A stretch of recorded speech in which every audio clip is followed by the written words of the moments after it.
For as long as mankind has fixed his gaze upon the heavens, the age-old question has remained: are we alone in the universe? As our tools for exploring this vast expanse continue to improve, the answer to our question comes more clearly into focus. It's now estimated that for every grain of sand on planet Earth, there is another Earth-like planet capable of sustaining life. So, can we truly be alone?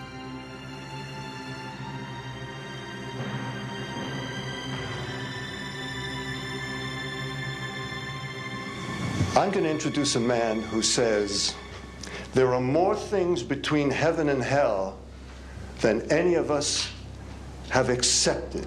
And I have the witnesses and the documents to prove it. Ladies and gentlemen, Dr. Stephen Greer. On May 9th, 2001, 20 military, government, and corporate witnesses held a press conference in Washington, D.C. And these are folks who have been involved in so-called black budget or covert unacknowledged projects. They described a decades-long conspiracy to cover up extraterrestrial visitation to Earth. These unacknowledged special access projects are taking in at least $40 to $80 billion per year. And the study of extraterrestrial technology in covert military programs. And they are sitting on technologies that can change the world forever. This technology would liberate Earth from fossil fuels, environmental devastation, and poverty in a single generation. I didn't believe in UFOs until London Control called us in the winter of 1962 and asked us, would we chase one? Their testimony would make history. I said, well, you're going to tell the public about it. And he says, no, we don't tell the public about this. It would panic the public. This was the most watched event in the history of the National Press Club. We actually did recoveries of crashed saucers. There were bodies that were involved with some of these crashes, also some were alive. It marks the beginning of the global disclosure movement. These discs were hovering off the floor without any visible means of support. They were referred to as alien reproduction vehicles. 15 years later, Dr. Stephen Greer opened his archives of documents and interviews. This information was refused to the President of the United States by the Director of Central Intelligence, George Bush Sr. They reveal the true story of the secrecy and of disclosure. There is no evidence, I wish to emphasize, that these life forms from elsewhere are hostile towards us. But there is a great deal of evidence that they are concerned with our hostility. This is that story.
and it must be treated seriously.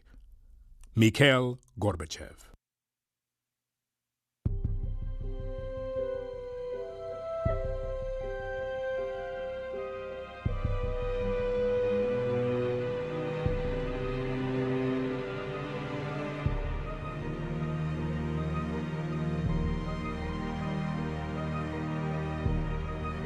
One of my biggest disappointments over the last 25 years is those who lack the courage of their convictions.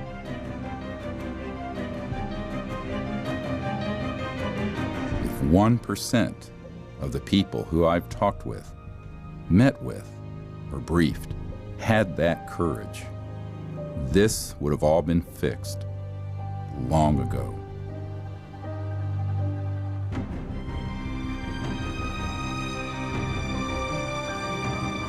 I have always told them, if you won't do it, I will. So here goes. For all I know, we may be visited by a different extraterrestrial civilization every second Tuesday. But there's no support for this appealing idea.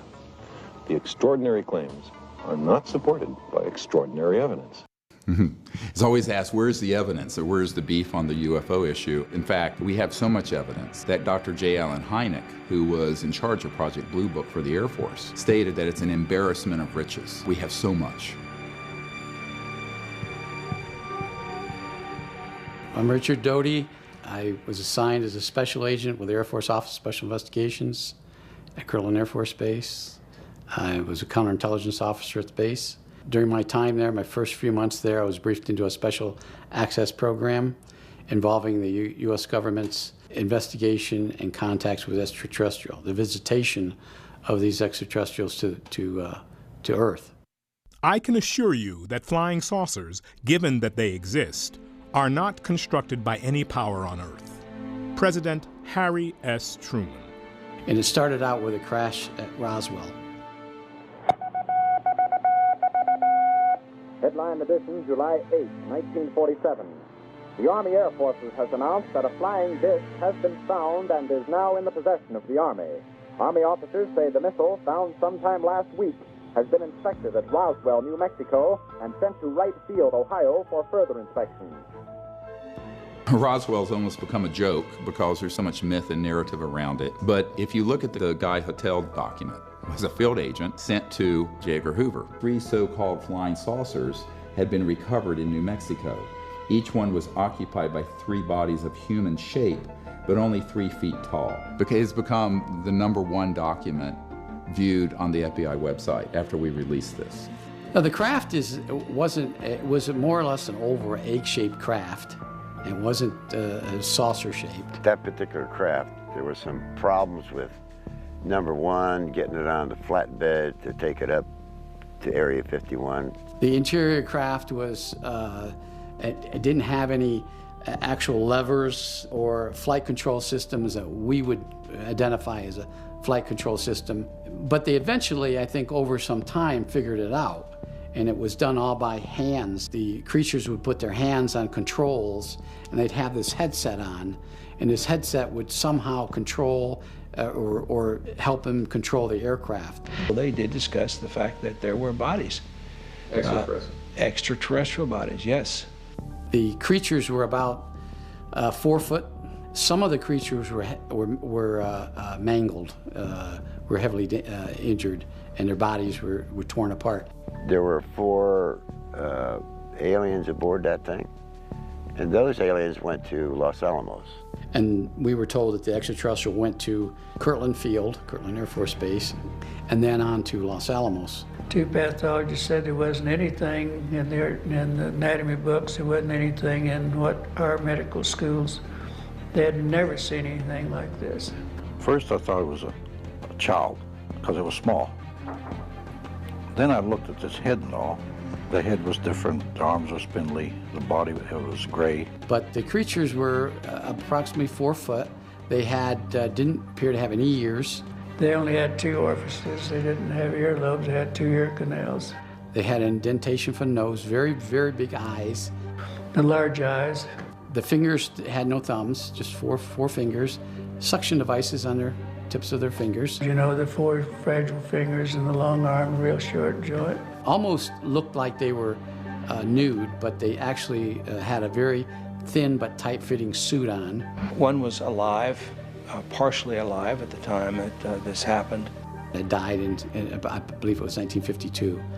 But the bodies of the extraterrestrials that were found at the scene were in a deep freeze, placed in a deep freeze, and sent to Wright Pat Field in Dayton, Ohio. One of the briefing officers that was taking us around and talking about what was going on, they said there had been over 100 crashes in that Four Corners area. I just saw it out of the crack. Holy shit! After Roswell, there was a flurry of ET activity across the globe. Dr. Greer spent 8 years trying to persuade members of Congress and other high-level government officials in the intelligence community to disclose what was happening, but to no avail. So in 2001, he formed the Disclosure Project. What you're about to see is first-hand witness testimony of events over the past 50 years. Many are telling their stories for the first time. This is only the tip of the iceberg, as hundreds more have given us their testimony, but are too fearful to go on camera, for fear of repercussions for themselves and for their families. I feel that the Air Force has not been giving out all the available information on these unidentified flying objects. You cannot disregard so many unimpeachable sources. Honorable John McCormick, Speaker of the House. I'm one of those what you would call the high government official in the FAA. I was the division chief. I was only 3 or 4 down from the admiral. The way it started is Japanese airline 747 was coming from the northwest going across the Alaskan territory. So his radar is picking up a target. He sees this target with his eye, and the target, the way he described it, was a huge ball with lights running around it, 4 times as big as a 747. The Japanese pilot would say he's now at 11 o'clock, he's now at 1 o'clock, he's now at 3 o'clock. When he would say that, the military guy would cut in and say he's now at 2 o'clock or 3 o'clock, and he would confirm the position. He said this is the first time they ever had 30 minutes of radar data on a UFO, and they're all itching to get their hands into the data. And if they come out and told the American public that they ran into a UFO out there, it would cause panic across the country, so therefore you can't talk about it. And they're taking all this data. And I had the pilot's report that came through, and I had the FAA's first report that was all downstairs on my table. They didn't ask for that, so I didn't give it to them.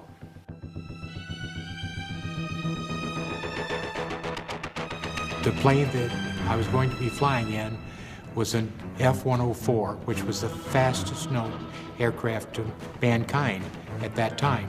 So we're flying down the Rhine River, we're up at high altitude, and about that time, I spot a bogey at about 10 o'clock over here. I don't recognize the craft. I said, bogey, 10 o'clock.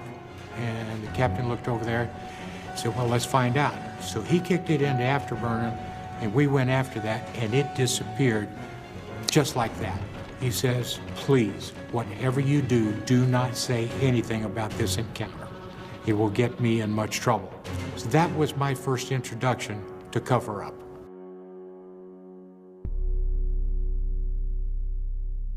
So everything was going along pretty just ho-hum routine. They dimmed the lights first in the command center when they set a condition zebra alert. Most of the times when they set these drills, they would say, this is a drill, this is a drill. But they turned the lights down this time and they didn't say this is a drill. We had contact with an unidentified flying object that had entered our airspace. We had it on radar for almost an hour. The order was given by Admiral Train to try and get this object forced down out of the sky, if at all possible, by whatever means possible. What was really driving him nuts was this thing absolutely had complete control of the situation and could just be wherever it wanted to be just in a matter of seconds. 1 minute off the coast of Maine, the next minute it's in Norfolk, headed south towards Florida. And after we found out it wasn't the Russians, they didn't care who it was or where it was from. They wanted it and wanted it bad. At various times, I loaded and unloaded nuclear weapons, and I was considered sane, so to speak, and able to handle nuclear weapons. But apparently UFOs are, well, I know that they're well above even nuclear weapons in secrecy.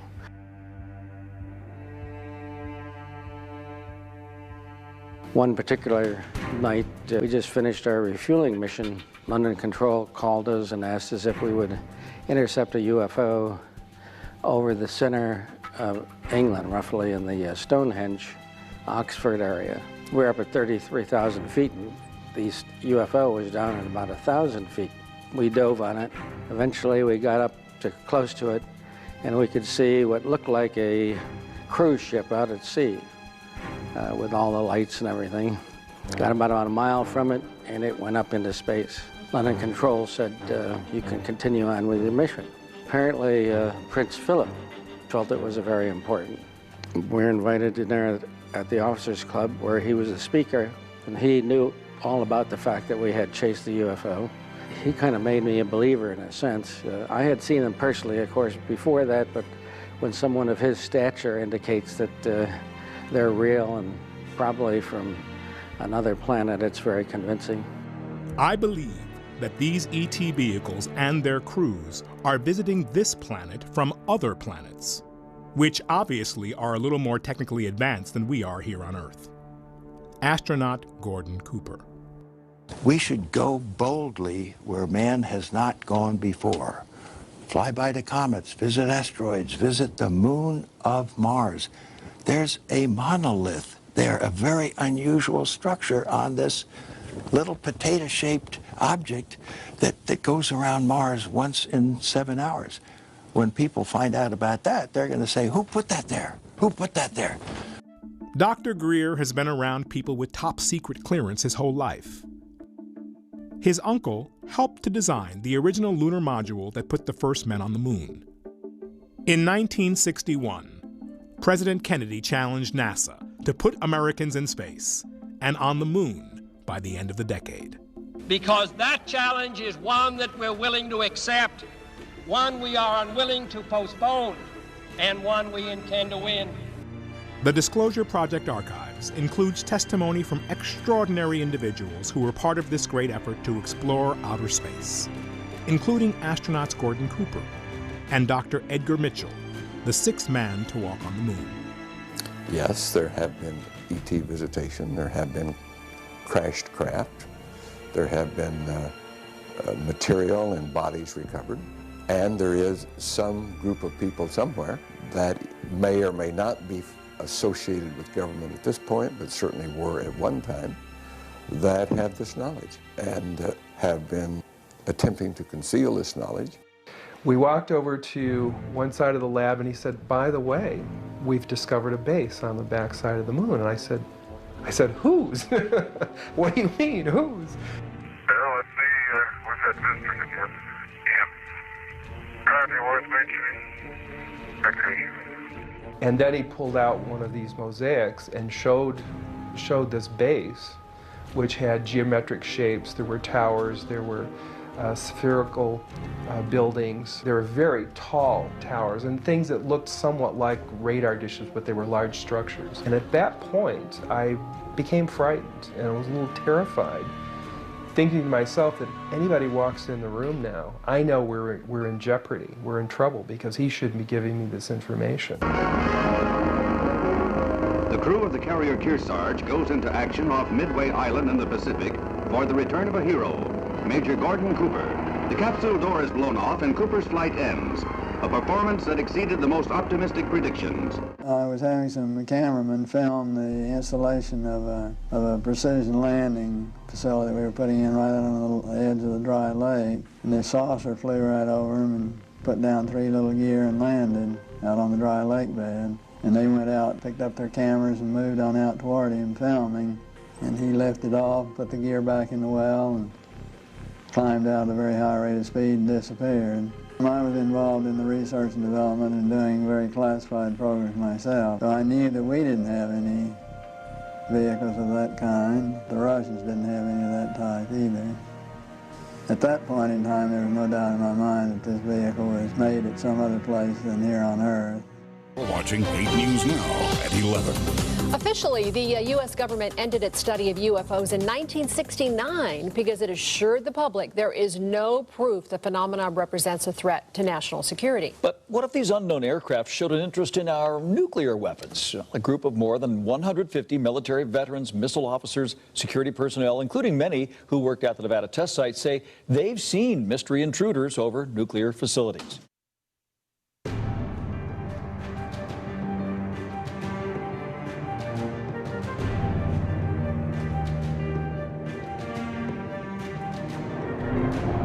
In advancing this concept, Vandenberg Air Force Base, California, has become the first aerospace operations center of the Air Force.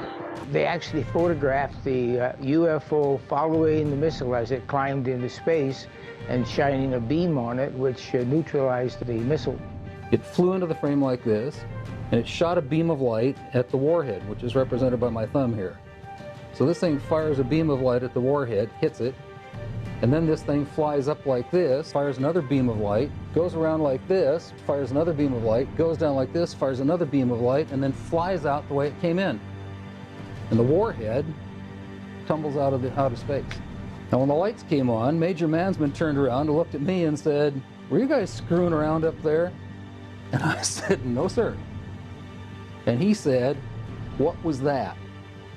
And I said, "It looks to me like we got a UFO." The idea of any explosion in space by any Earth government was not acceptable to the extraterrestrials, and that has been demonstrated over and over. How is that demonstrated? By the destruction of any nuclear weapons sent into space. It was early in the morning. I received a call from my topside security guard. He and some of the guards had been observing some strange lights flying around the launch control facility. And I said, "Well, you mean UFO?" I think I used that word. He didn't know what they were, but they were lights that were flying around. I just kind of shook my head and just said, "Well, call me if anything more important than that happens." He calls back, and this time he's very frightened. I can tell by the tone of his voice, he's very shook up, and said, "Sir, there's a glowing red object hovering right outside the front gate." And as I was relating this to him, our missiles started shutting down one by one. The Air Force did an extensive investigation of the entire incident and was not able to come up with a probable cause for the shutdowns. The missiles are not connected to each other. Having a fault at one site would not affect missiles at another location. Assuming that they've always been there, but what caused this great interest in us, this large incursion after 47? And I remember he thought for a moment, he said, "Well, obviously, the atom bomb." A 1.5 stage, 132-ton ballistic device, now fully operational after an evolutionary background of more than 50 years of powered flight. Roswell was not the beginning. It was a turning point. We just dropped 2 bombs on a country. We had a test of that bomb a few months earlier, or a few weeks earlier in New Mexico. This probably was observed by these aliens somewhere, whether they were doing reconnaissance back then or how they ever figured it out. So they came here to observe and try to figure out what the heck was that. At the time of the crash, shortly after the detonation of the first atomic weapons, Roswell was the only nuclear-armed squadron in the world. If you accept the multidimensional theory, it's highly likely that we've done a hell of a lot of damage. In somebody else's world, they might have even done more damage there than we did here. The underlying theme that connects most of the Disclosure Project case files is the fact that these close encounters tend to occur near our nuclear facilities, suggesting that these visitors are deeply concerned with our hostility and the existential threat that we pose to ourselves and others. once we learned to split the atom.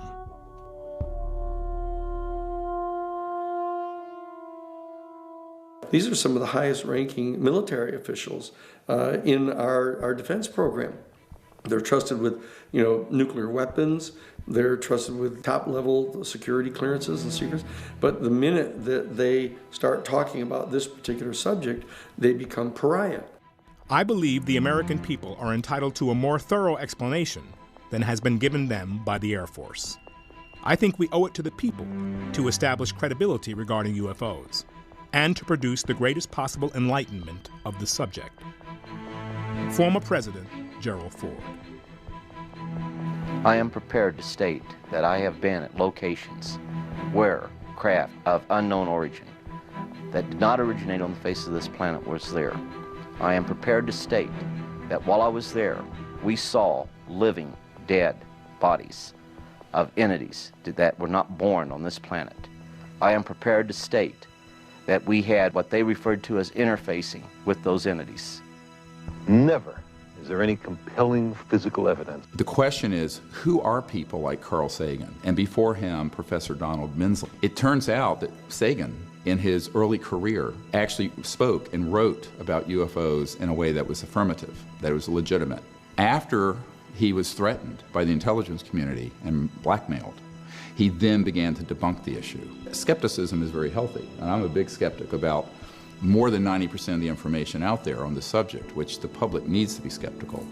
However, skepticism is not just blindly denying everything that's legitimate. For example, we have 3,500 cases where extraterrestrial vehicles have landed and left physical traces. We have 4,000 cases where they have been tracked on radar and seen by pilots. We have an enormous amount of photo and video evidence and physical evidence.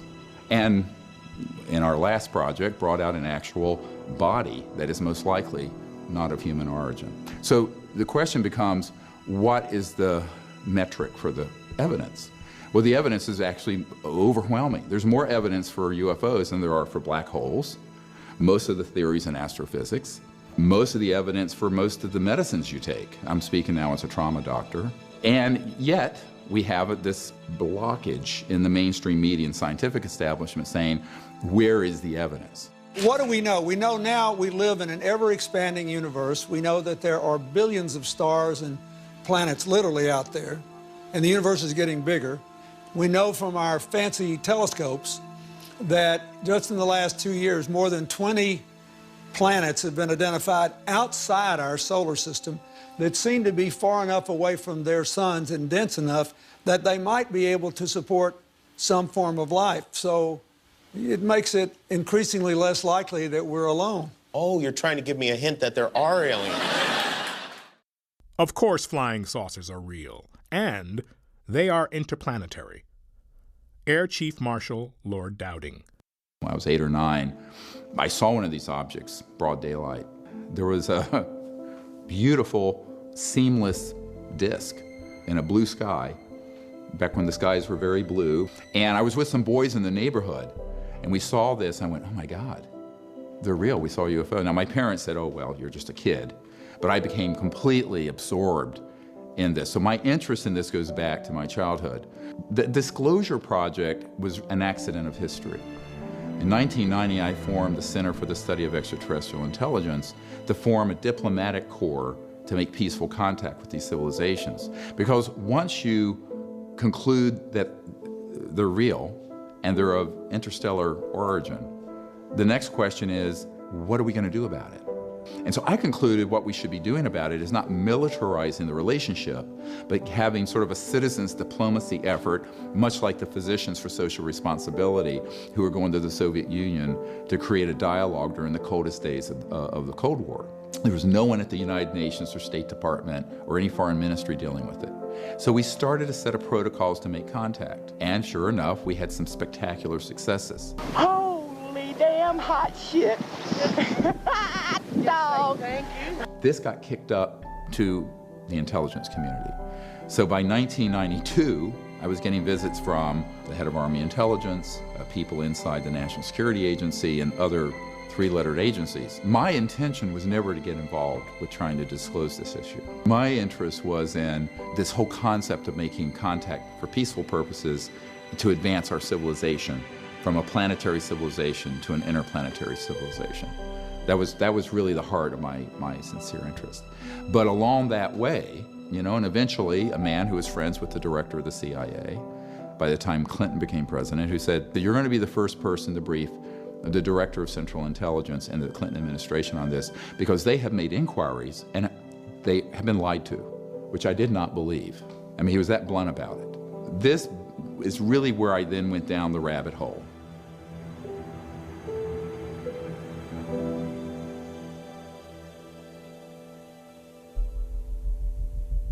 So can the government keep a secret this big? One of the biggest weapons in the intelligence community's arsenal is our general belief that the U.S. government couldn't possibly keep a secret this big from the American public. But the existence of the National Reconnaissance Office remained secret for over 30 years. The mere existence of the NSA, jokingly referred to as no such agency, was kept secret until it grew so large that it was quite conspicuous. And those working in the Manhattan Project developing the atom bomb were told that any secrets that they disclose would result in 10 years in prison, or an equivalent of a $100,000 fine. Only when the weapons were used at Hiroshima and Nagasaki did the government disclose what they were.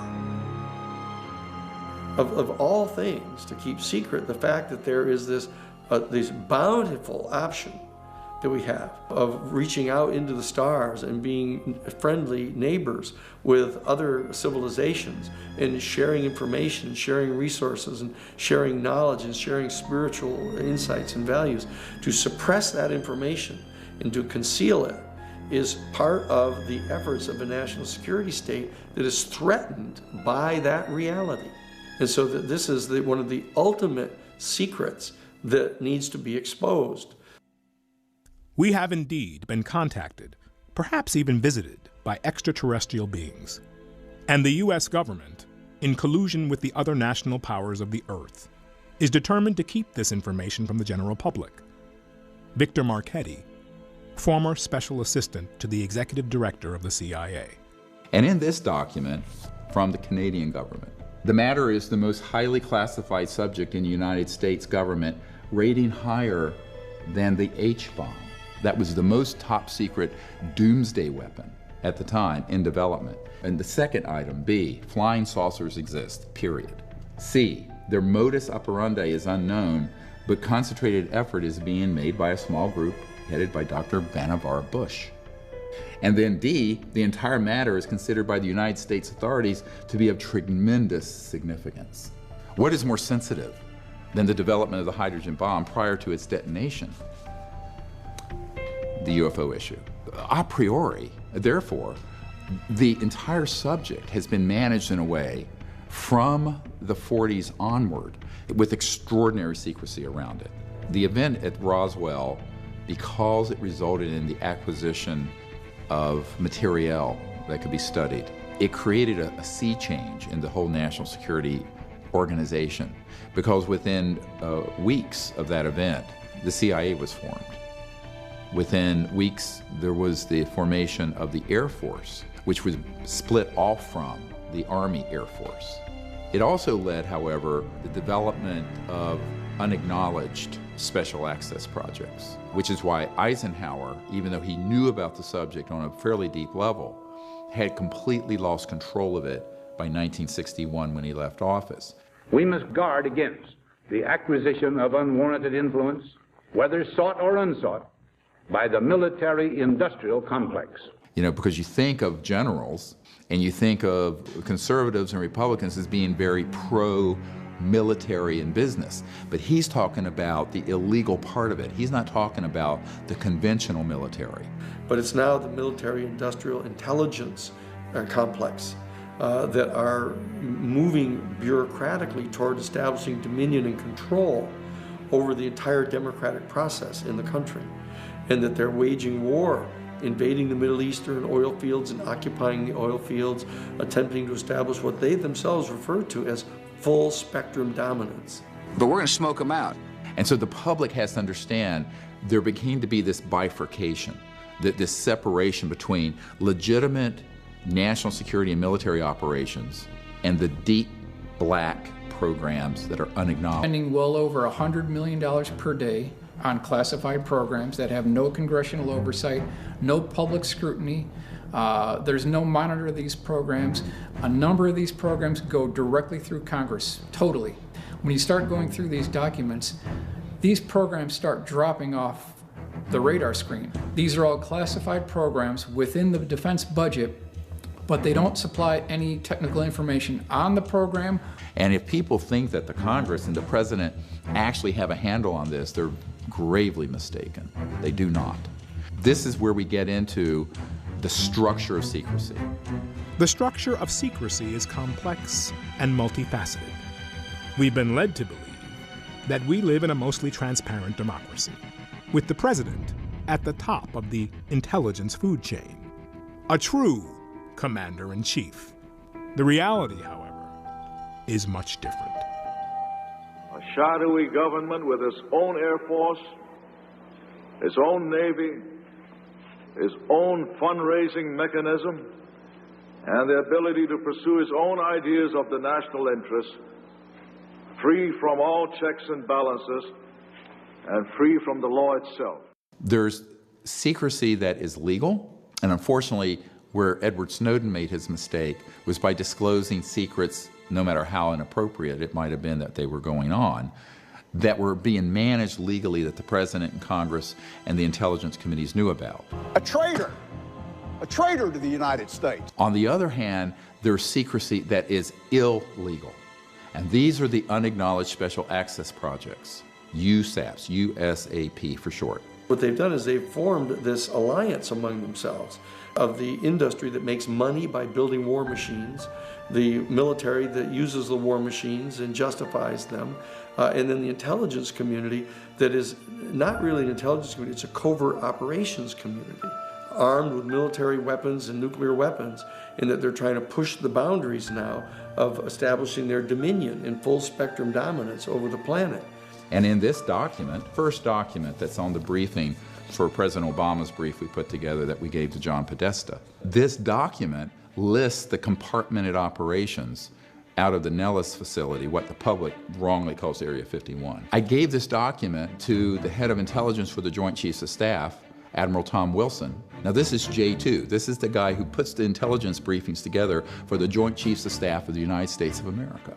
And he got hold of one of these compartments and he said, "Hello, I'm Admiral Tom Wilson. I want to be read into or briefed on this project." They said, "Yes, sir, we know who you are, and you don't have a need to know." You don't have a need to know. The head of intelligence for the Joint Chiefs of Staff. So this is where the military have been victims of the secrecy, because there are many generals and admirals and very good officers I've met with who have enormous responsibility that everyone, if you polled 1,000 people on the street, I think every single person would say something this sensitive they would know about, and if they didn't have knowledge about it, if they asked about it, they will be told. That is not true. There are very clear efforts to engage in covert programs and to keep the knowledge of those programs away from people, even in positions of constitutional authority. Dick Cheney, he would have a need to know. They call him Darth Cheney. We're talking about people way up in the defense industry, people who are running the skunk works, people like Ben Rich, like Kelly Johnson. So these unacknowledged special access projects do not care what your rank and position is. They care about one thing. Will you go along with their agenda? And this is exactly what happened when I met with Lord Hill Norton.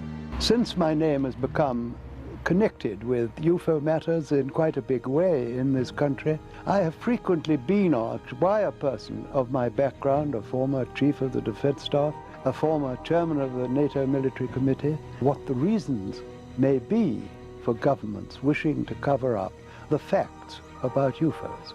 That, I believe, is because governments fear that if they did disclose those facts, people would panic. The only thing he really wanted to know was, I was head of the Ministry of Defense, head of the military committee for NATO, head of MI5, MI6. Why wouldn't they have told me?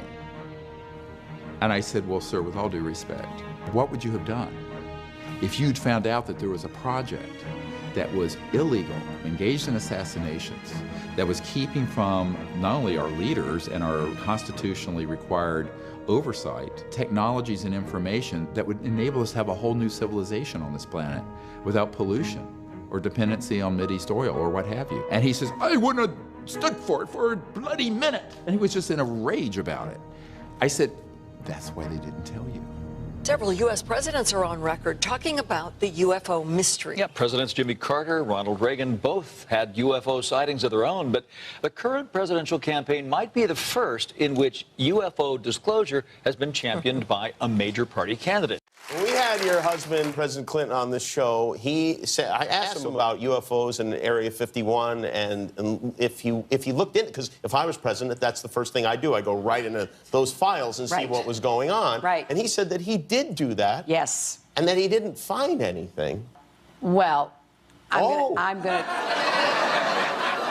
gonna do it again. Yeah, why not? Right? And I am convinced that UFOs exist because I've seen one. President Jimmy Carter. When President Carter was elected, I was the legal counsel for the Jesuit National Headquarters in Washington, D.C.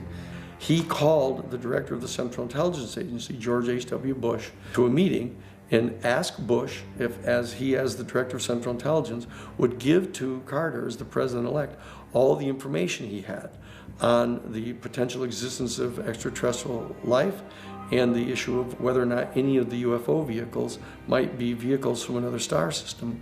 And George H.W. Bush refused to give him the information. Said he'd have to go to Congress and get Congress to have the Congressional Research Service at the Library of Congress declassify it to get it to him if he was going to get it. That's a true story. In some of these cases, absolutely, the president has no need to know because he's a temporary employee. He's strictly a temporary employee. He does not have a need to know on some of these deeper black programs within the Skunk Works, within the Boeing Phantom Works, and also within the Black Widow Group of Northrop. Congressional Research Service of the Library of Congress, their Science and Technology Division, based on all the information classified and declassified that they have reviewed, their projection was that there were at least from 2 to 6 other highly intelligent, highly technologically developed, but non-human civilizations just in our Milky Way galaxy. There was deep concern that something this important would be kept out of the briefings for the president. My sort of coming of age, which was hard, anyway, it's hard talking about this. I'm trying to say, I was a young doctor, asked to do something like this. Sorry. I'm a doctor in an ER, taking care of shootings and stabbings and car wrecks. And I'm being asked to brief the CIA director on stuff because he and the president are being lied to? What? You know, are you... I said, are you fucking crazy? It was terrible. Frankly, it was devastating. Initially, I have to admit, the CIA director, I thought, to be honest with you, that he was sort of picking my brain to find out what I knew, as opposed to really not knowing. By the time the 3-hour meeting was over, it was quite clear that the emperor had no clothes. He later denied the meeting had happened for a briefing. This is a wonderful thing. Now, people say, how could he write this letter basically saying that this meeting and what I said about it was a distortion of the truth? I said, because he didn't realize there was a record beforehand. And thank God, I saved the document that is the original invitation. And in that letter, it is explicit. I talked to Woolsey this morning, and he suggested getting together. There is an active attempt being made at lower levels of government to sabotage Project Starlight, which is the initiative I started and Lawrence Rockefeller helped fund to bring all these top secret people together and recommend these changes to the Clinton administration. And then he says, this group almost certainly has tapped your phones and is aware of most of the details of your plans. Remember, the most powerful people in the world will have a deep, compelling interest in our activities and will use everything at their disposal to effect their objective. I thought, oh, come on. This is like a bad, conspiracy novel, except this became my life. I think I just became the first president to ever publicly mention Area 51. How's that, Phil? Based upon what Jimmy Carter has said and based upon what Bill Clinton has said, that they were refused this information. I believe that is unconstitutional for them to refuse to give the information to the President of the United States. Many of the Disclosure Project witnesses have had a close encounter with another facet of the structure of secrecy. People who did not agree with this extraordinary secrecy and made trouble for them ended up having horrific things happen. He was talking about being erased. And I said, man, what do you mean, erased? He said, yes. He said, you will be erased. If you tell anyone who is not in this room about this project, this bullet has your name on it and it will find you. Measures have been taken by agencies to terminate people who appear to be inconvenient or troublesome through knowing too much. I've had a hell of a time after I've told this story, but I continue to tell the story because I think it's important for people to understand that this sort of shit goes on in the government. That the government covers up information that we are entitled to know about as citizens of this country. They'll go after not only you, he said, they'll go after your family. They were like, look, man, we're gonna take you off in a helicopter and just kick your ass out in the jungle, and we're gonna end you and all this. And they were never there. This never happened. When I asked them at the time, I said, well, I don't know why you're saying this. I mean, it's if there was something there, and if it's not the stealth bomber, then it's a UFO. And if it's a UFO, why wouldn't you want the people to know? Oh, they get all excited over that. You don't even want to say those words. And there have been dozens and dozens of totally, absolutely important, credible people who've had their careers ruined intentionally by the national security bureaucracy because they tried to come forward and fulfill what they viewed to be their duty to report this to their superiors. 3 o'clock in the morning, 4 o'clock in the morning, midnight, 10 o'clock, people would call and start screaming at me. You're going down, motherfucker! You're going down, motherfucker! And he just said, look, mister, you don't go in and start any rumors and Roswell's. Nothing happened out here. But who do you tell that you were involved in a UFO incident without them looking at you like you ain't wrapped too tight? One night, somebody blew up my mailbox by putting a big load of skyrockets in it. The mailbox went up in flames. And that night at 1 o'clock in the morning, the phone rang. I picked it up and somebody said, skyrockets in your box at night. Oh, what a beautiful sight, motherfucker. Interestingly, there was a man on my executive committee. He was a very well-known actor and singer named Burl Ives. And Burl Ives, he was a 33rd degree Mason. So all of you people who think that all these secret societies, everyone in it knows everything, they don't know anything. And he said to me, he says, we all know that Marilyn Monroe didn't die of an overdose. Boop, boop-be-doo. He said, do you know why they killed Marilyn? Mr. President, the late Marilyn Monroe. And I said, well, I didn't until I got this document. It's a virtual death warrant because she was found a couple days later. 3 August 1962, wiretap of telephone conversations between reporter Dorothy Kilgallen, who was looking into Roswell and other UFO issues, and her close friend Howard Rothberg, from wiretap of telephone conversation of Marilyn Monroe and Attorney General Bobby Kennedy. Rothberg discussed the apparent comeback of the subject with Kilgallen and the breakup with the Kennedys. This is referring to the fact that Marilyn Monroe had been having an affair with not one but both Kennedy brothers, and it was becoming conspicuous, so they broke it off. Rothberg indicated in so many words that she had secrets to tell, no doubt arising from her trysts with the President and the Attorney General. One such secret mentions the visit of the President at a secret air base for the purpose of inspecting things from outer space. Now, this is 1962. Kogan said if the story is true, it would be a terrible embarrassment for Jack and his plans to have NASA put men on the moon. We choose to go to the moon in this decade and do the other things, not because they are easy, but because they are hard. The subject repeatedly called the Attorney General and complained about the way she was being ignored by the President and his brother. Subject threatened to hold a press conference and would tell all. It's a tragic situation because she was an actress. She didn't understand the national security state and the viciousness of those who want to keep these sort of secrets. The aliens won't let it happen. You reveal all their secrets. They exercise strict control over us. Now, you know, there are a lot of people that are going to examine your facial expressions here, every twitch, everything, and say, and of course, so did you look? Did you see? Did you explore? I can't reveal anything. Oh, really? Because President Clinton said he did go right in, and he did check, and there was nothing. Well, you know, that's what we're instructed to say. One of the most powerful elements of the structure of secrecy has to do with the infiltration and control over mainstream media. It's a media of belief, a media of belief. The whole media is controlled by a few corporations thanks to deregulation by the FCC. You mean Disney, Fox, Westinghouse, and good old GE?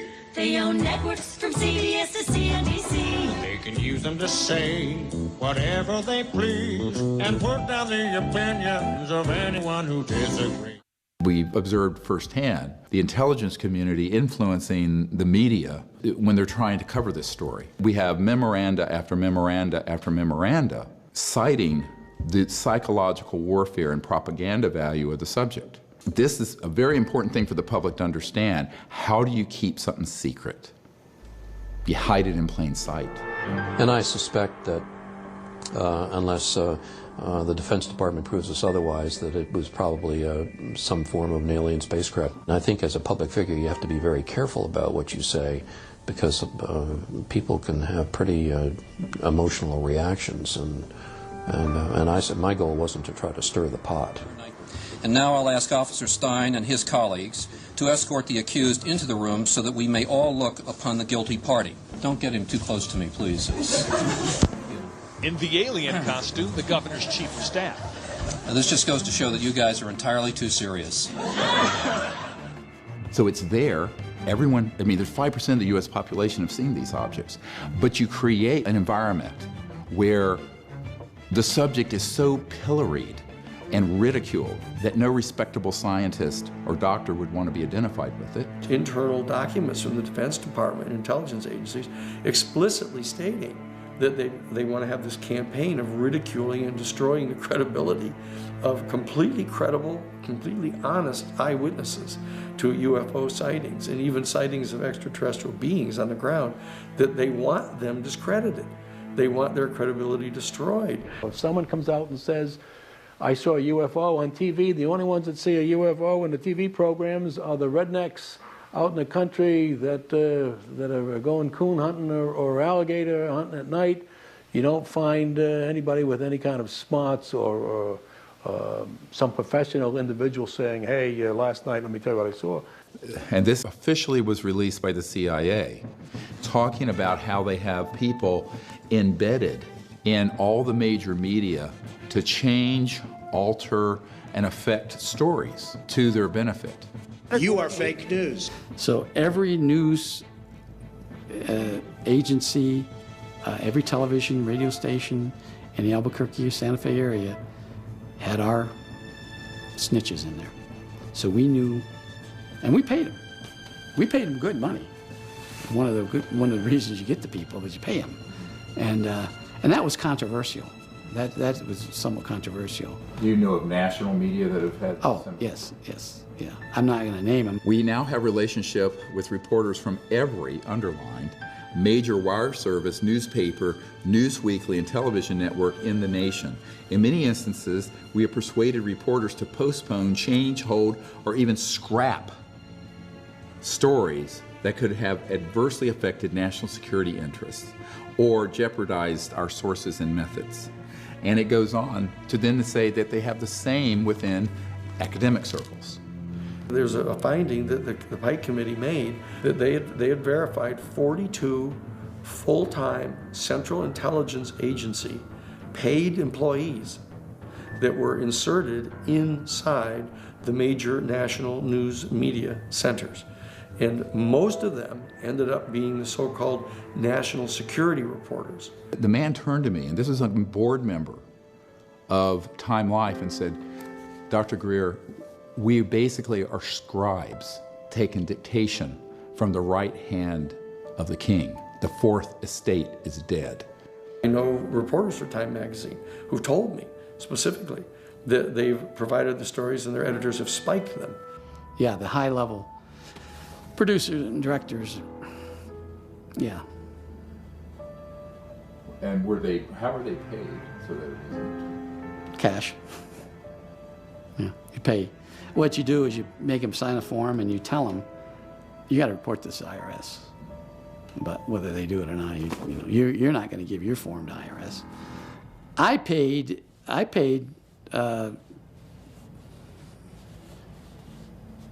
not say. Some of them are large.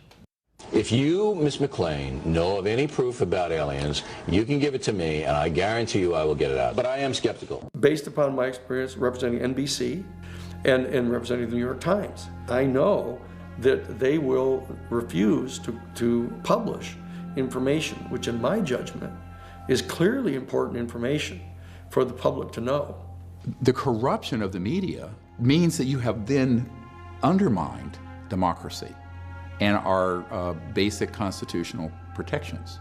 Because if you control the information flow through the elite media, and the only place you can get this information is through the tabloids where they want it because it's discredited there, or on the internet where there's so much false information that's mixed in with the real information that you don't know what to make of it, there creates this complete confusion. When you go to a supermarket checkout and you look at the tabloids, what you may be reading there are actual stories of actual events, but when it's portrayed through the tabloids, it gets discredited. And they're ridiculed and their careers are destroyed pursuant to a very specific self-conscious official program. Now this has worked for 50 years. Why would they change it now? This is the technique they've used. It is time for the truth to be brought out.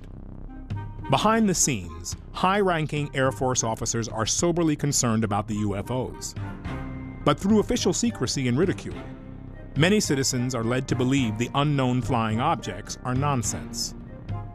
I urge immediate congressional action to reduce the dangers from secrecy about unidentified flying objects. CIA Director, Vice Admiral Roscoe Hillenkoetter. And so we're sort of living in a Truman Show here. Everyone thinks we have a free press. We don't. We have a democratic process where all these sort of sensitive issues would be handled legally. We do not. And that we have an uncorrupted scientific establishment, which we do not, and which we will prove. The structure of secrecy extends to the scientific and academic arenas, where a deliberate effort to spread disinformation has been going on for decades. From professional debunkers to CIA-funded committees, our trusted academics and scientists have been complicit in the secrecy.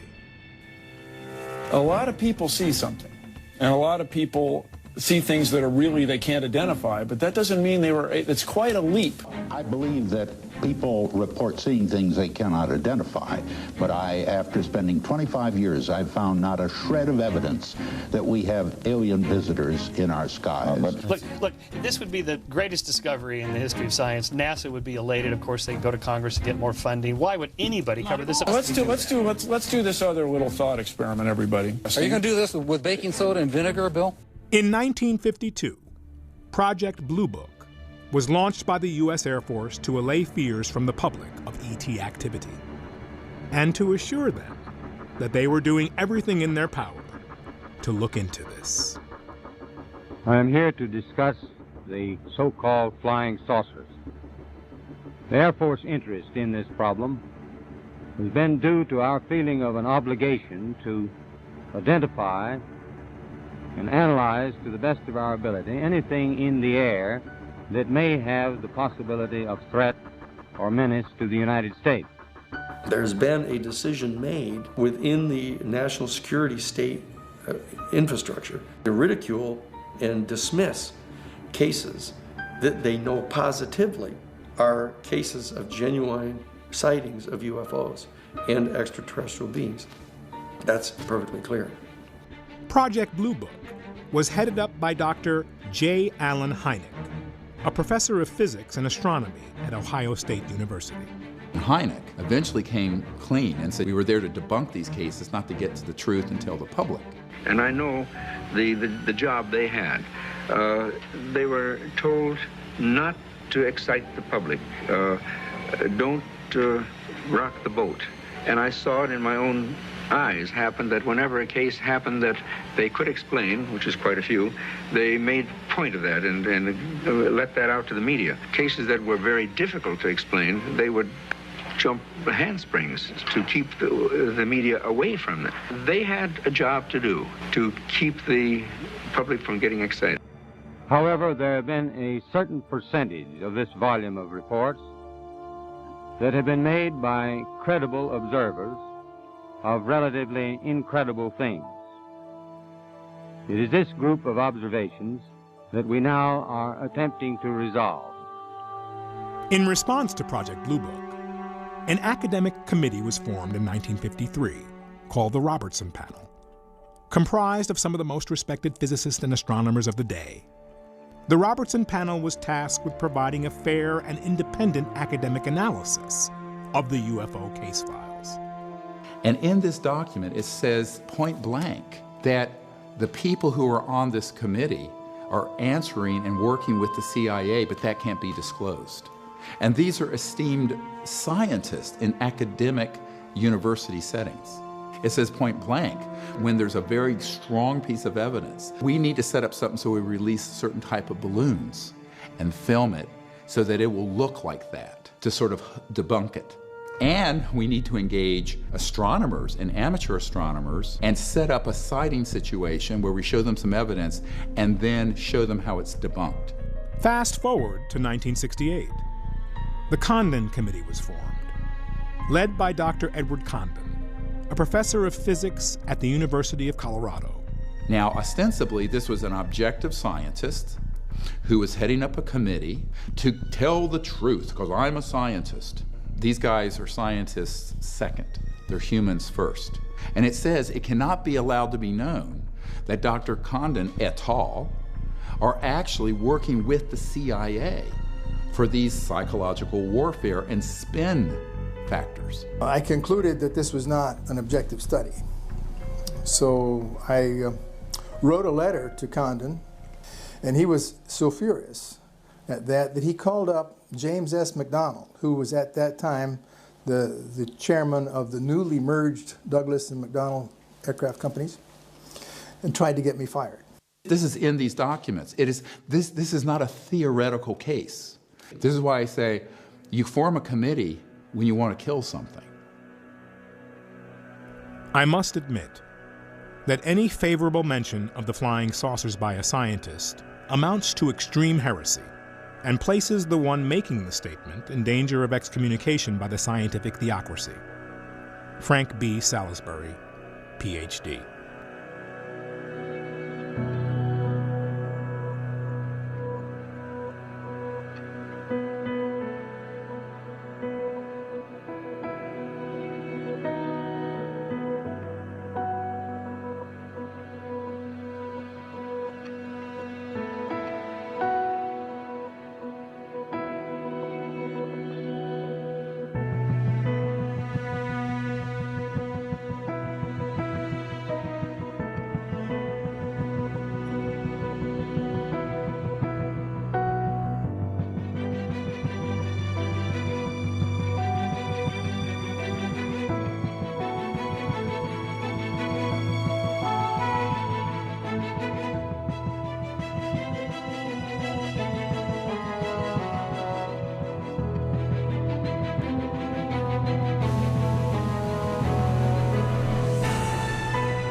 from the very first meeting I had with the Director of Central Intelligence. I didn't need to convince him that the UFOs were real.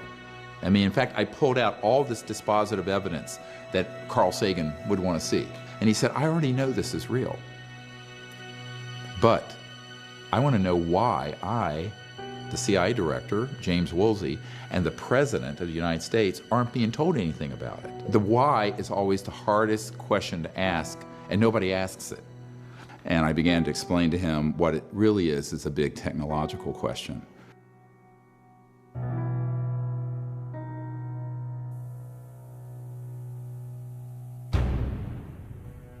We have lost 100 years of evolution on planet Earth. A true lost century. Huge progress was made in the 1920s as Nikola Tesla developed energy generation technologies that could power the Earth, drawing endless free energy from the so-called empty space around us. So-called empty space isn't really empty at all. It's actually full of energy. So instead of being like kind of a quiet, empty lake, it's more like the froth at the base of a waterfall or something. The amount of energy in a cubic meter of space-time was 10 to the 26th power. It's a 10 with 26 zeros behind it, joules per cubic meter. And that's enough energy, even in a coffee cup, to boil all the oceans of the Earth completely away into steam. The acronym Unidentified Flying Object is a deliberately obfuscating term. And what it really is an alternative energy and propulsion system. They had a piece of, they thought was plexiglass, a rectangular piece of plexiglass, for years before they figured out it was the energy device for the craft. And it was connected in such a manner that this device could power a very small watch up to a city. Power was determined by what the demand on it was. And so each craft had one of these. The implications of free energy go far beyond keeping the lights on in your home or running your car without gasoline. Most of the cost of making anything, from growing food to constructing a skyscraper, is the energy used to mine the raw materials out of the ground. Ship, process, ship again, package, and deliver. A free energy society in which the cost of manufacturing and agriculture move towards zero would mean endless abundance for everyone on Earth. They already exist. It's not like they even have to be invented. You and I, the taxpayers, have already paid trillions of dollars, literally, in super secret black budget funding to develop these systems. This is the society we could have had a century ago. We could get rid of smog, we could get rid of pollution. You wouldn't even need solar panels at this point. We could change transportation in a microsecond. The way we build homes would be completely different. The way we govern our lives would be completely different. And all the literally hundreds of trillions of dollars in assets that are in coal, natural gas, uranium, nuclear power, public utilities, they're all obsolete. Many people would say, well, doesn't that mean the secrecy's been a good thing? I said, well, that would be like saying we should have never come out with the automobile because the horse and buggy manufacturers would have gone out of business, or come out with computers because Royal typewriters didn't get ahead of the curve and they went out of business. When we go outside and we look at our cars, we look at our airplanes, we're already looking at dinosaur technology. It's laughable where we are right now. We should be at least 100 years ahead of where we are right now. And there are still files on this issue classified, top secret, from 100 years ago, for the same reasons. Because the macroeconomic order of fossil fuels, petrodollar, a handful of industrial elites and corporations be completely transformed. But the folks who actually call the shots in the multi-trillion-dollar global economy, they don't want to see that happen. They know that if that power was, delineated to the average person, we wouldn't need them anymore. They don't want it today, and the likes of J.P. Morgan and others back 100 years ago didn't want it. When they found out that Tesla had passed away in the Hotel New Yorker, they came in, they had the manager of the hotel open the safe, and they took all of Tesla's papers. And this was to the director of the FBI from the Department of Defense in a turf war trying to get that information and lock it up. This is not a contested document. This has been officially released. A century of artificial scarcity has produced a destabilized, dehumanized, war-torn world, where the power and wealth have been transferred from the many to the hands of the few. If you take that on, you're going to run into the mother of all buzzsaws in terms of the national security state. Some of the breakthroughs in the past have been deliberately suppressed. There are 5,135, I believe it is, patents that have been confiscated under national security seizures. Now, these are just the patents, and this is what happened to a lot of the huge breakthrough technologies like Stan Meyer, who had a car running on water. A local inventor has discovered a way, hear this, to use water to run your car. It's a major breakthrough that will no doubt make motorists happy. And as Ralph Robinson explains, the Pentagon is also showing lots of interest in this project. A lot of people don't realize that Stan Meyer had a toroidal, a donut-shaped object that put out many times more energy than you had to put into it because it was tapping into this zero-point quantum vacuum energy field. That had a national security order on it before he even got it to patent. It was seized and shut down. What we really had was a threat to the scientific establishment. I view this as the greatest strategic threat to survival of the United States and, in fact, of civilization itself. Who's going to stop this from happening? The president doesn't know it's occurring. The Congress oversight committees have no idea what's going on.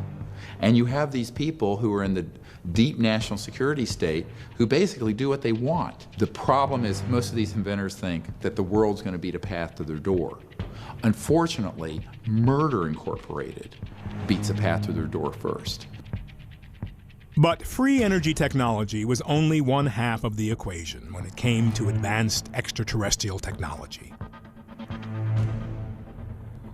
Early research into anti-gravity technology gained momentum in the 1940s, as Adolf Hitler poured tremendous resources into developing his secret weapon, the so-called flying bell. Once we acquired these technologies, they were augmented with the study of retrieved extraterrestrial craft, and we created our own fleet of so-called alien reproduction vehicles. This is where Bell Labs was involved, this is where General Electric was involved, this is where a number of high-tech companies gained their knowledge. Lockheed Martin Skunk Works, and EG&G, and Raytheon, and E-Systems, and MITRE Corporation, and Booz Allen Hamilton, and on and on and on. I know many people who've worked in these programs. Quote, we have things flying in the Nevada desert that are 50 years beyond what you could comprehend. If you've seen it on Star Wars or Star Trek, we've been there, done that, or decided it wasn't worth the effort. So that's coming from Ben Rich. Ben Rich headed the Skunk Works between 1975 and 1991. This is the original letter from Ben Rich on Lockheed Advanced Aeronautics Company letterhead. I am a believer, and so is Kelly Johnson. And here it says, Dear Ben, there are two categories. A, man-made UFOs. B, extraterrestrial UFOs. Dear John, yes, I'm a believer in both categories. I feel everything is possible. Many of our man-made UFOs were unfunded opportunities. In both categories, there are lots of kooks and charlatans. Be cautious, Ben Rich. We now have the technology to take ET home. Ben Rich, CEO, Lockheed Skunk Works. It is being covered up, but probably not for the reasons you might think. Within the intelligence communities, they have something called ace in the hole technologies. So secret they didn't even talk about it. November 12th of 1988 was their dog and pony show, a classified military exhibit at Norton Air Force Base. And then off in a separate section of the hangar behind a curtain, which was opened up once everyone had gathered, were 3 of these so-called alien reproduction vehicles, or ARVs. The craft itself was hovering off the floor with no landing gear underneath it, nothing supporting it from above. To see something, travel across 12 miles of airspace in under a second and a half, make a couple of right-angle turns, and not make a supersonic shockwave of any kind, no sonic boom, which I've personally witnessed on a number of occasions. I mean, it changes your whole perspective. There were some very good folks, like Secretary Forrestal, and others who wanted to bring the subject out, but in a way where there would be contact that would be peaceful between humans and these civilizations. But there were other people who saw the big gold mine of militarism and war profiteering and the psychological warfare value. Their mandate, repeat, their mandate is to lie, deny, and deceive. There are people who've had experiences with the technology that were not able to handle it psychologically because it defies reality.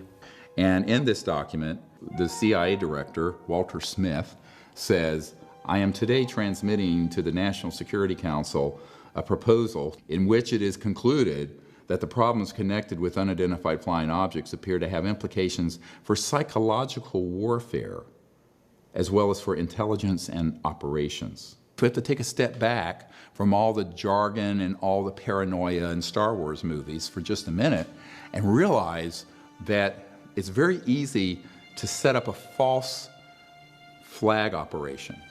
A false flag operation, also known as a false indication and warning, is a military tactic in which you create the illusion of a threat, often by attacking yourself and blaming the desired enemy.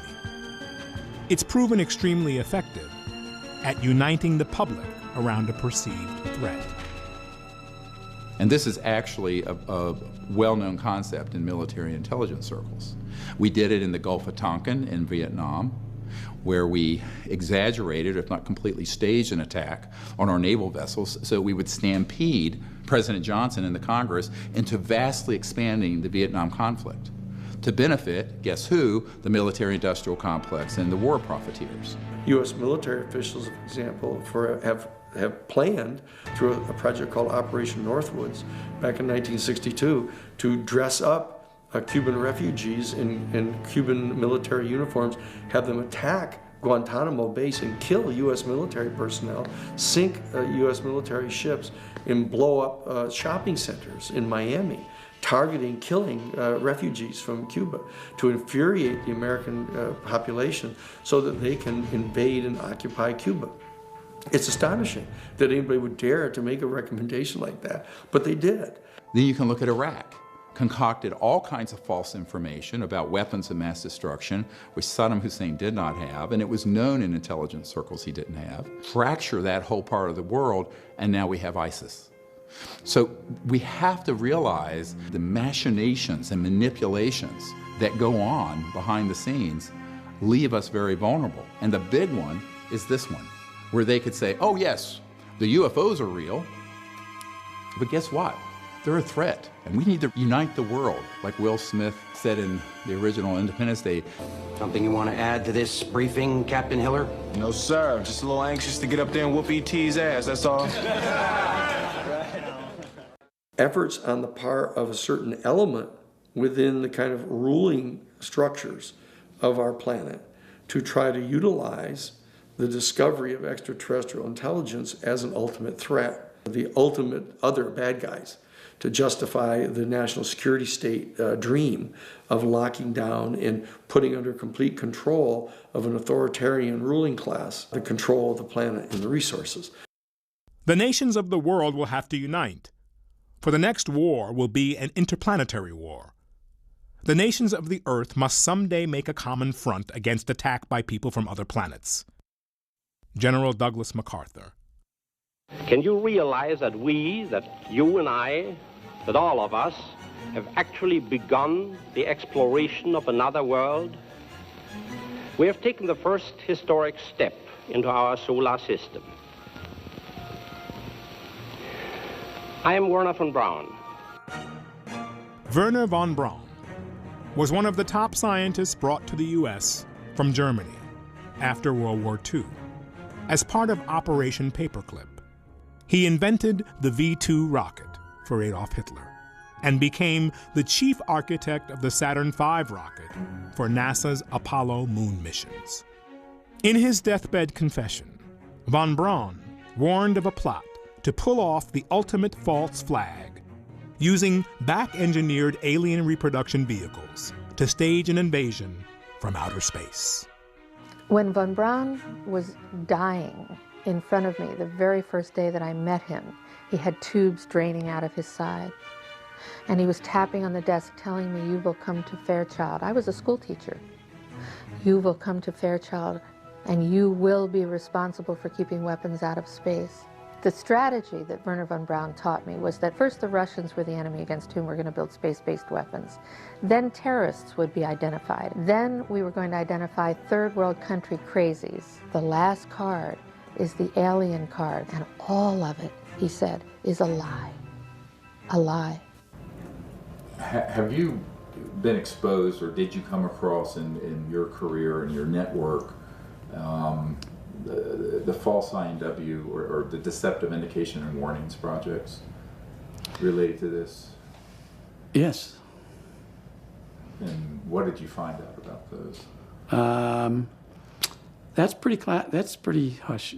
I don't think I should talk about that. Yeah. I mean, that's what when I briefed the head of the Defense Intelligence Agency, that was the main subject. That is, yeah, that's very sensitive. Yeah, it's very sensitive. Yeah. I occasionally think how quickly our differences worldwide would vanish if we were facing an alien threat from outside this world.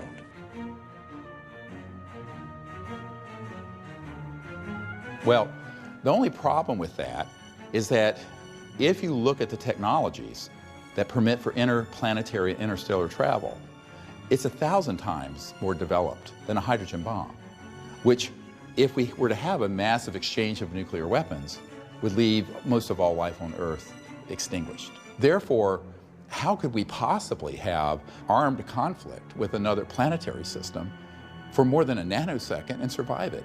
They know that we couldn't. But it's a way of manipulating the public through demagoguery of fear, jingoism, false nationalism, and creating a boogeyman out in space. Were you surprised when your daughter enlisted? Not at all. She's a born leader. I know I've been taking orders from her since she was 5 years old. So you don't worry about her? Of course I worry about her. I fought in the war in '96. I know what those things are capable of. But I know what my daughter is capable of. And I know this planet is safer because she's defending it.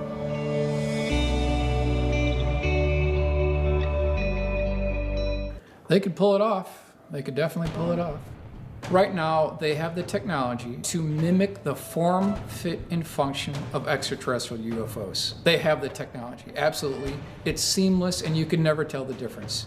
If they do have a false flag invasion, they're going to use one of these. This is the Hudson Valley Boomerang. This is 1982 to 1989. Over 25,000 eyewitnesses reported this craft. They can use the saucers, the cigars, the pyramids, the triangles as a united coalition, and that's how they're going to do it. We're talking about 150 to 172 feet across for the wingspan, which is the identical wingspan of the B-2 stealth bomber. So the question we need to ask is, was some of that $22.4 billion used on the B-2 poured into this program? It's the exact same time frame. When they power up and when they accelerate, it looks like a spark off a grinding wheel, and you could never know the difference. So if they wanted to hoax an alien invasion, they could do it, and they could do it in a way that's 100% believable. They started doing all kinds of psychological warfare entrainment of the public by staging hoaxed events, such as cattle mutilations. Oh, it's a flying saucer who did that. It's a covert paramilitary program, human. So if you wanted to start indoctrinating people into a false threat from outer space that Wernher von Braun warned us about, you would start staging events that look alien, but that are completely man-made, that are scary and scare the hell out of people. UFO encounters are categorized into 4 groups. Close encounters of the 4th kind include people who claim to have been abducted by extraterrestrials. If you had a close encounter of the 4th kind and you are back, we're anxious to hear from you. Inner stage left, you got these sort of anti-gravity devices with creatures that look like ETs that are actually man-made robotic systems. They're called programmed life forms. And you start doing select interfaces with the public. We did do that, yes. OSI did that.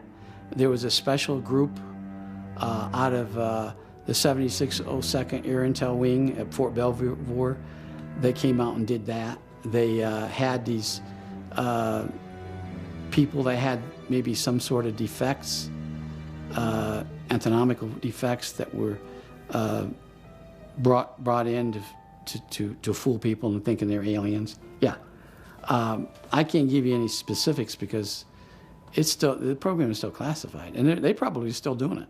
I wouldn't doubt it, they were still doing it. So they've already got this psychological warfare already embedded into the minds of people to expect an extraterrestrial, not a secret aircraft, but an alien craft. So when they do pull this, they'll already have everything ready to roll. These civilians got onto the base and got into something. They saw something they weren't supposed to see, and this group came out and went into their home and scared the dickens out of them and staged an alien event. Exactly. The government will use the extraterrestrial phenomenon to cover their own deep black programs, and so that's the fight that we're up against here. And then it makes it out through the movie industry and the UFO lore and the internet and what have you, and it starts creating this specter of a threat.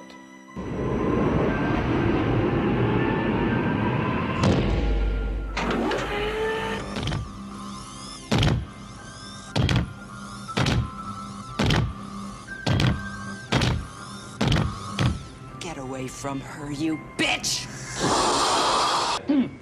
Pardon me, are you from Mars?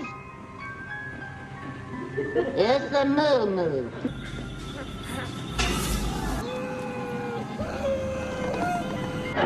Nicht Deutsch? It's a moo-moo.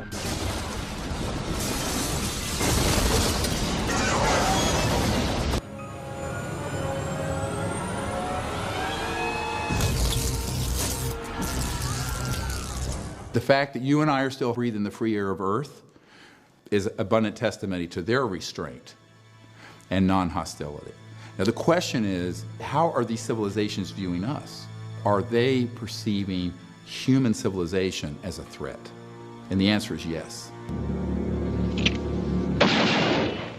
Because I believe we've reached a point where we're a threat not only to our planet and each other, but we're also developing weapon systems that are potentially a threat in space. I just hope that it's not like Independence Day. Yeah, right. Really, that it's a conflict. Well, now we have friendly Maybe the only way to unite this incredibly divided world of ours. They're out there. We better think of how all the differences among people on Earth would seem small if we felt threatened by a space invader. That's the whole theory of independence. You're right. Everybody gets together and makes nice, and you and Bill O'Reilly would be hiding in a bunker together. The most dangerous thing going on the planet today isn't ISIS. It's not Iraq. It's not Russia. It's not China. It's a out-of-control, covert group that is not being overseen by the people, the Congress, or the president, who have developed these technologies and are recklessly using them to track and target extraterrestrial vehicles. The result of this is that we're in a crisis that is unacknowledged, ironically, because these projects are unacknowledged. What do? Do you talk to your congressman? Do you write your senator? Do you march on the White House lawn? What good is that going to do if the people who run this government don't have access to the programs? They're not cleared for it. So that's just not the direction to go. We better not get this one wrong, because this could be a threat to all life on Earth if we are reckless with this issue. We need wise elders that are humans dealing with this situation, and the sociopaths that are in control of those programs can't be allowed to speak for planet Earth and for humanity. Wresting power from the hands of these powerful oligarchs and corporations is going to require a revolution.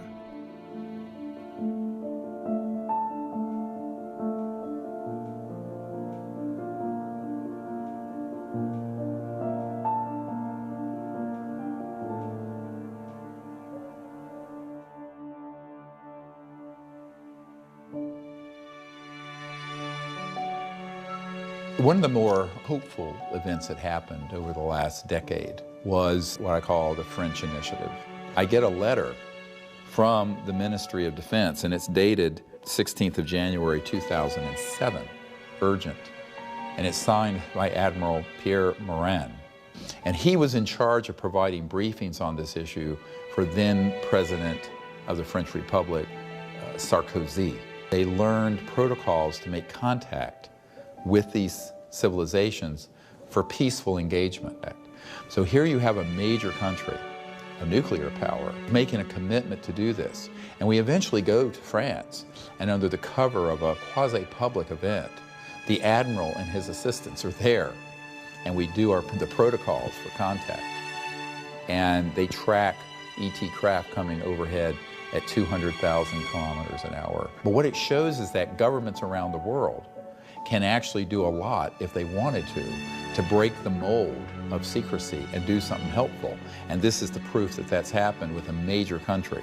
This is arguably the most important UFO document in history. The irony of it is, I couldn't disclose it for quite a while until that president, Sarkozy, was out of office and these folks were not in harm's way. There was an invitation extended from the Vatican to some 40 world scientists to come to Castel Gandolfo outside of Rome, where the Pontifical Observatory is. And they spent a week briefing the highest level members of the Vatican. They came out with an official press statement. Extraterrestrial life is going to be discovered much sooner than anybody had previously expected. And for this reason, the time has now arrived for the beginning of a very serious discussion about the philosophical and theological questions that are posed to our human family by the discovery of extraterrestrial life.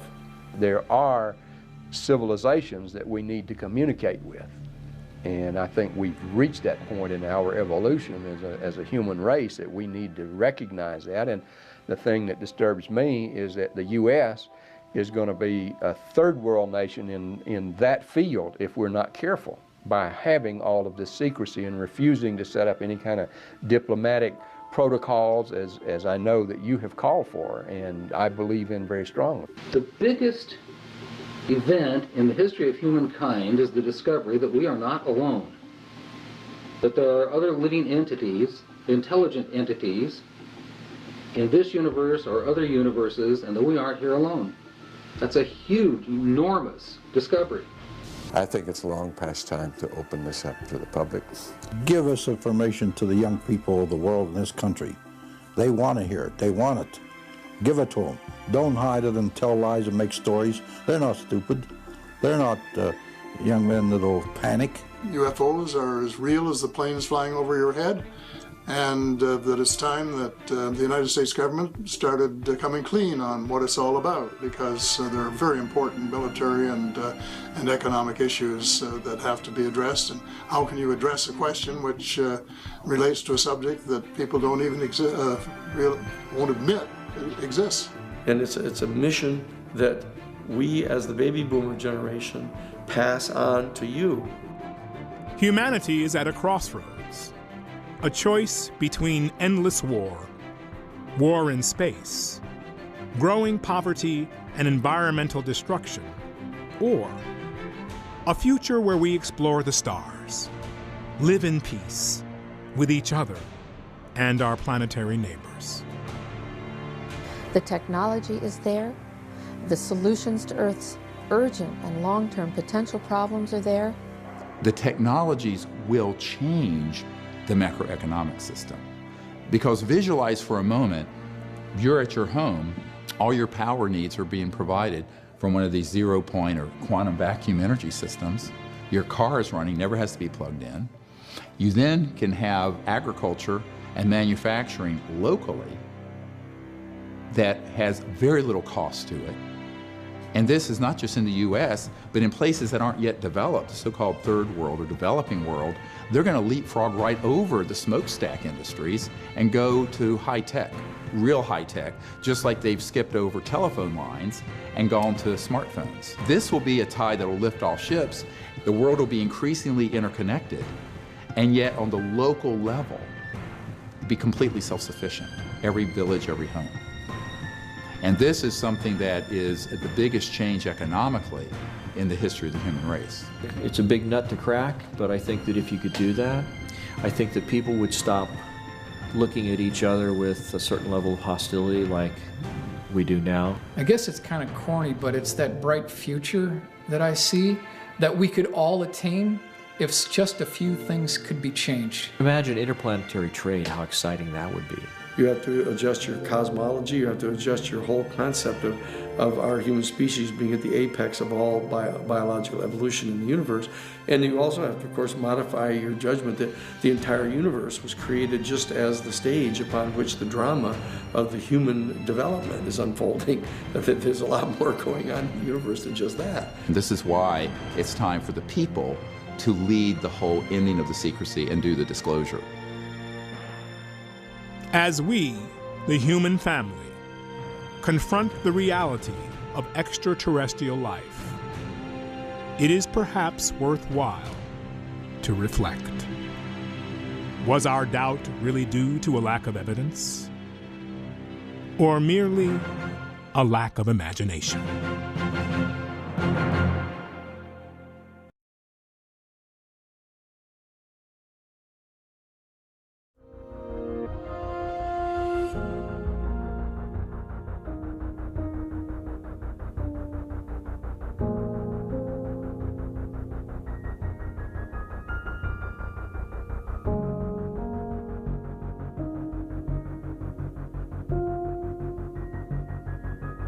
When it comes to Area 51 and whether or not the U.S. government knows of aliens, should Secretary Clinton be elected president? Well, what I've talked to the Secretary about, and what she said now in public, is that if she's elected president and she gets into office, she'll ask for as many records as the United States federal government has to be declassified.